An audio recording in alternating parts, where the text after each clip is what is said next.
கவலைப்படாதீர்கள்.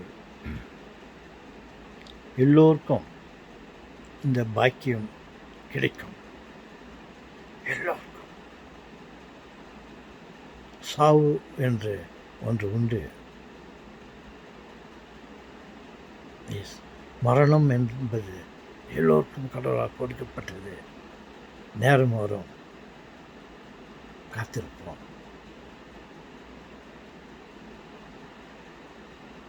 கடவுள் நமக்கு 2 வரப்பிரசாதங்களை கொடுத்திருக்கிறார். ஒன்று பிறப்பு, அது நடந்து விட்டது. மற்றொன்று இறப்பு, நடக்கப் போகிறது. எஸ், கண்டிப்பாக நடக்கப் போகிறது.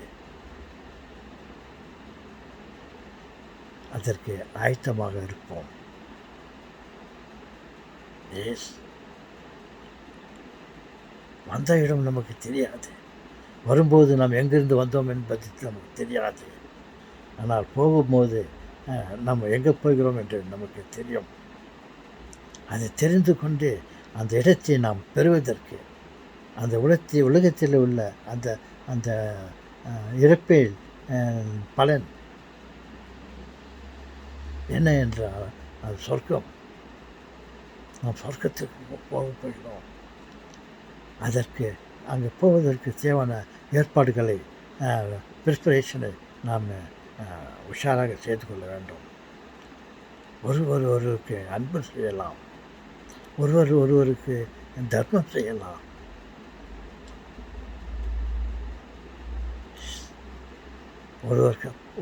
ஒவ்வொருடைய கஷ்டத்திலும் நம்ம பங்கு பெறலாம். நம்மிடம் இருக்கும் அதிகபட்சமான பணத்தை, பொருளை மற்றவர்களுக்கு பங்கிட்டு விடலாம். அதை பங்கிட்டு கொடுக்காமல் நாமே வைத்து கொண்டு இருந்து இந்த மரணத்தை சந்தித்தால் நாம் சேர்த்து வைத்த பணம் எல்லாம் என்ன பிரயோஜனம்? சேர்த்து வைத்த என்ன பயன்? சேர்த்து வைக்கும்போதே அதை மற்றவர்களுக்கு கொடுப்போம். நாமும் உண்டுவோம், மற்றவர்களுக்கு கொடுப்போம்.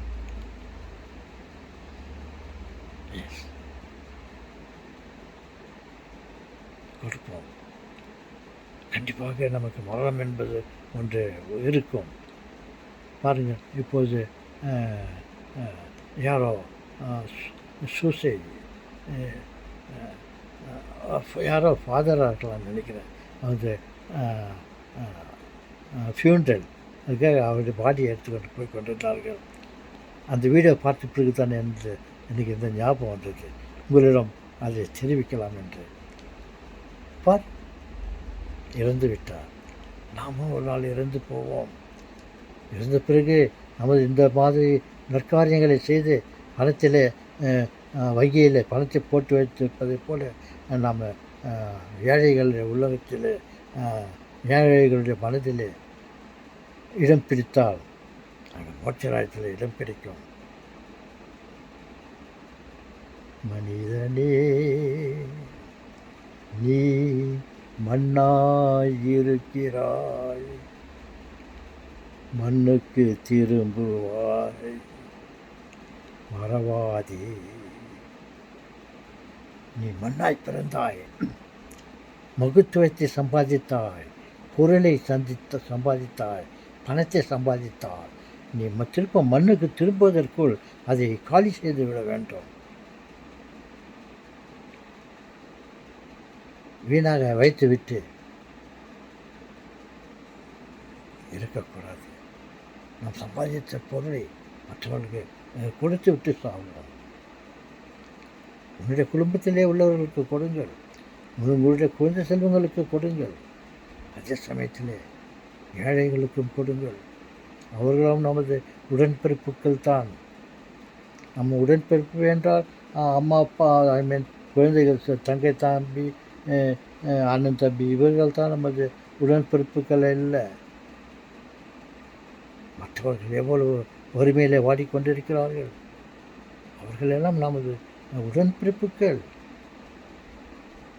கொடுப்போம். ஓகே.